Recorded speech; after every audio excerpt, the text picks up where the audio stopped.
Hey guys, what's going on? James and Evan back here with yet another review on Reel to Reel. Today we're talking about, in my opinion, a fun, small, charming kind of movie. Today we are talking about Deadstream, a Shudder original. Evan, how you doing today? And what were your initial thoughts on this movie? Because you're the one who picked it out. Yeah, so it is a Shudder original, just like you said, and the way you described it, I think is sort of perfect. It doesn't take itself too seriously, right? And me and you are both in the YouTube realm, I guess you could say. We do other stuff.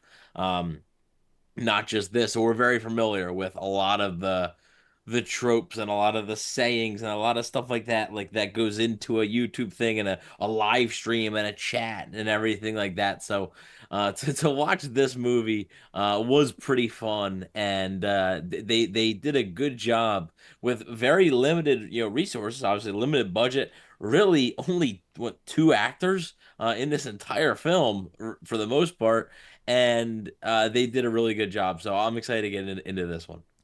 I mean, yes, only two actors, and here's something else for you, Evan. Directed by Vanessa Winter and Joseph Winter, written by Vanessa Winter and Joseph Winter, produced by Vanessa Winter, Joseph Winter, Melanie Stone, and Jared Cook. I don't think the NFL player. Cinematography was by Jared Cook, Vanessa Winter, and Joseph Winter. The music was by Joseph Winter. And it's also starring Joseph Winter and Melanie Stone, who produced it as well. So, like, four people worked on this movie, I think, pretty much any way you slice it. So, pretty incredible, in my opinion. And no, I agree. Like, a very unique way this movie was shot and filmed and directed and everything. It was done pretty much throughout the entire perspective of a live stream, hence the name Deadstream, right? The exact opposite of a live stream. And golly, if you would have said this was on Twitch or YouTube or something, uh, like I would have believed you. Like this guy, this Joseph Winter, the guy who wrote and directed and everything, he could have been a real YouTuber, and I would believe it 100% because he got all the notes of how YouTubers are perfectly. Would you agree with that? Yeah, yeah, definitely. And I think that's what makes this, like anytime, he's reading the chat or because there's an entire chat there that's kind of, for the humor aspects of it, right? And sometimes he's trying to be serious and like he actually gets scared and he reads chat and they make him do something, or he has like one of them like wheel things where it's like, all right, whatever the wheel lands on, I have to do. So there was a lot of things, and I agree with what you said that like, yeah, if you would have just came upon this and thought it was a random stream, there's like an actual stream, you would have believed it, right? It was very well done, in that sense. So before we even get into any bit of the story about this or anything like that, or the scares or anything, already talking about how it's produced and the production of it and how stylistically it is definitely a bonus. Yeah, man. It was, again, like I said, I think charming's the best way to put it. I'm trying to see Joseph Winter's IMDb to see if he's worked on anything else. He did make. He was in VHS 99. He was a character in that movie.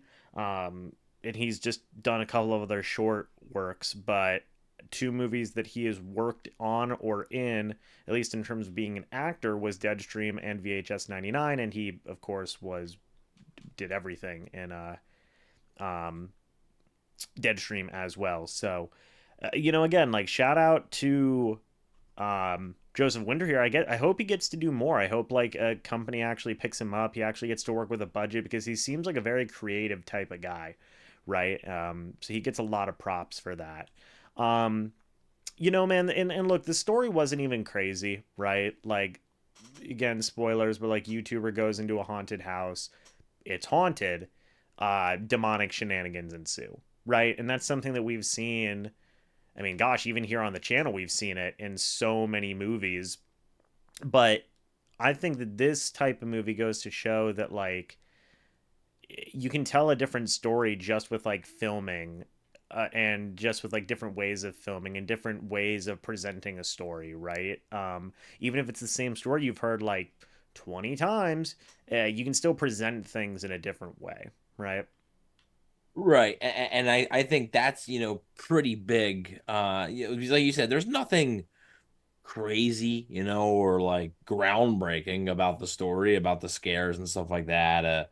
Just like you said, kind of, dude goes to a haunted house. He doesn't think anything's gonna happen. Stuff happens, right? That basically is how that goes a lot of the time. So, um, yeah, it's like I said, the story's basic. I'm not expecting, some masterpiece of a story of a script here, but for what it is, I enjoyed it. I thought the thing with Mildred and how they did certain things about with a limit. I mean, literally two people in the cast, right? Like it's you're limited, right? You're limited on what you can actually do when there's only basically one, sometimes two people in this entire movie. So. I thought they did a really good job with what they were given, especially when it's in basically one setting the entire time. I mean, you're either inside the house or outside the house. That's pretty much it. So, um, yeah, I thought, like I said, that they've done a pretty good job with what they were given to make a story that isn't like boring, or that's actually, and like we talked about, the style of it helps, right? The live streaming aspect of it, I think helps. But I do think that they did a pretty good job, and I had a lot of fun with it. Yeah, like you said, like the biggest thing to me was now obviously like there was a few characters in support roles, right? But they were on the screen for like what, 5 minutes combined? Maybe, yeah, probably. Like there was a few times, like he would get the messages from the chat, and it would be like the grandmother was the one, the kid was the other. Like there'd be a few times there, the dude outside near the car, that one there.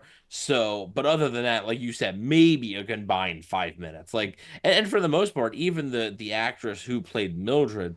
Wasn't in Um, it that much. not in it much at all. Like really not in it much at all. There wasn't too many twists, I would say. It was a pretty straightforward story. They throw kind of a semi twist, I guess you could say, in, about what, 30% of the way through, which is predictable, right? Mhm. It is predictable of what the little twist is. But yeah, I mean it's pretty much just this dude, in this house that literally has what, two floors. It's not even like it's a massive house, that he has to explore. There's only a couple of rooms, and I actually think that made it a little more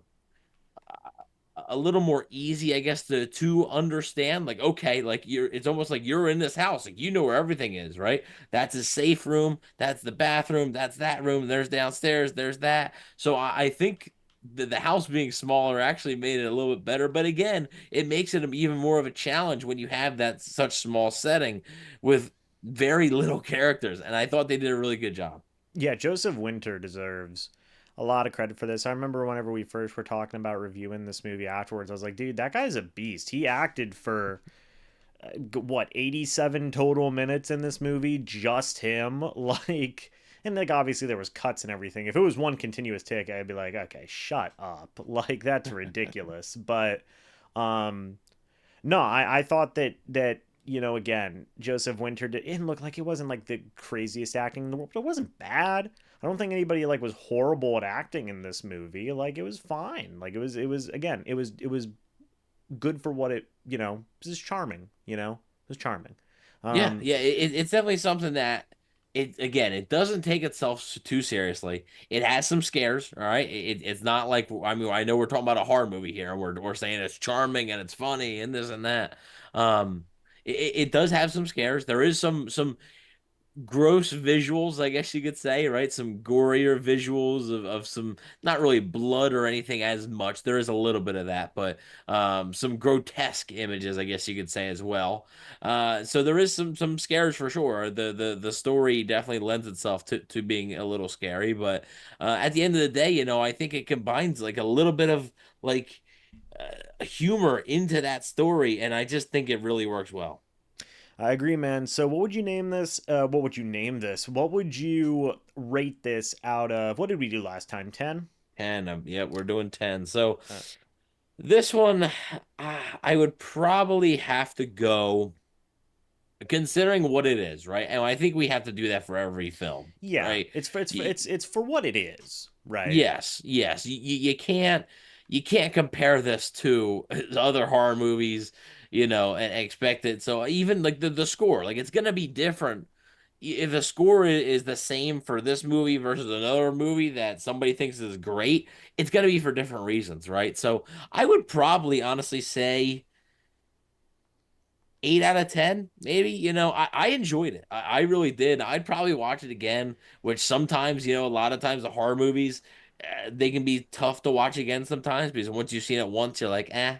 But like, I would probably watch it again. I had fun with it. And I think that's one of the more important things. It's an easy watch with some scares, of course, but I did have a good time with it. So for what it is and what it tries to be, I think it lands that pretty perfectly. And that's why I go 8 out of 10. I'm gonna say it out of 8 out of 10 as well. Like you said, man. Like, look, and like I think horror movies. I don't think it's a bad thing to say that like, oh, this movie was charming and and just enjoyable. Like, you don't always have to. You can have a good time watching horror movies. You don't have to sit there and be like freaking bone chilled, terrified the entire time, right? Mhm. Um, and I don't think that was the purpose of this movie. Wasn't to sit there and scare the crap out of you. It was doing something different, and I 100% applaud it for that.